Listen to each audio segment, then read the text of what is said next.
ताईंनो, हे बघा, हे आहे लोणचं. लोणचं म्हणजे ह्याचं लोणचं आहे. हे कारळ असतं ना, ते कारळ, त्या कारळाचं लोणचं. हे बघा, आता हे पूर्ण लोणचं संपलं आहे ह्याच्यामधलं. आता ह्याला 1 वर्ष झालं कारळाचं लोणचं. आता ह्याच्यामध्ये काहीच नाही आहे, नुसता मसाला आहे आणि थोड्याशा हे थोडं असं 1-2 फोडी असते. हे सगळं काढायचं आणि हे हे डब्बा आहे, ह्याच्यात पण तेच लोणचं आहे, पण ह्याच्यामध्ये काढून घ्यायचे आणि हे त्याचं उरलेलं म्हणजे हे सगळं ह्याच्यामध्ये मसाला आहे. हे बघा, हे असा मसाला, हे सर्व मसाला ह्याच्यामध्ये असा काढून घ्यायचा. म्हणजे मसाला आपण काय करणार ना, कसा खाणार काय, त्यामुळे एक आयडिया सांगते तुम्हाला काय करायचं. हे बघा, पूर्ण हे मोठ्या भरणीतला मसाला ह्याच्यामध्ये असं काढून घेते. आता हे पूर्ण मसालाच झाला. हे बघा, हे मसाला मग आपण काय खाऊ शकत नाही, याच्यात 1-2 फोडी असते ना, हे मसाला खाऊ शकत नाही असा नुसता. मग त्यामुळे काय करायचं, हे बघा, त्यामुळे काय करायचं, ह्या मसाल्यामध्ये आपण ही अशी पोपटी मिरची आणायची, म्हणजे अशी कमी तिखटवाली मिरची आणायची, धुवायची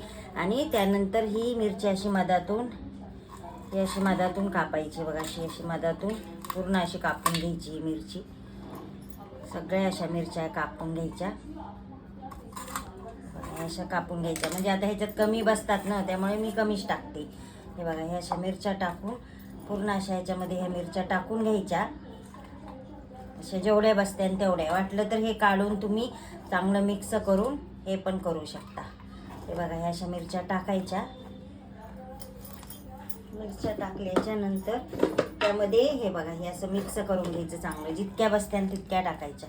हे असं पूर्ण असं बसून घ्यायच्या. आता ह्याच्यात ह्या पूर्ण बसतात, पण मी आता तुम्हाला तेवढ्याच सांगते. बघा, ह्या अशा काय करायच्या, असं करून हे झाकण लावून असं झाकण लावून घ्यायचं आणि असं ह्या प्रकारचं हलवून हे असं बघा, 3 दिवसात मिरची खायला तयार. या प्रकारची मिरची करून बघा आणि तुम्हाला अजून वेगळ्या प्रकारची मिरची बघायची असली तर लाईक करा, कमेंट करा.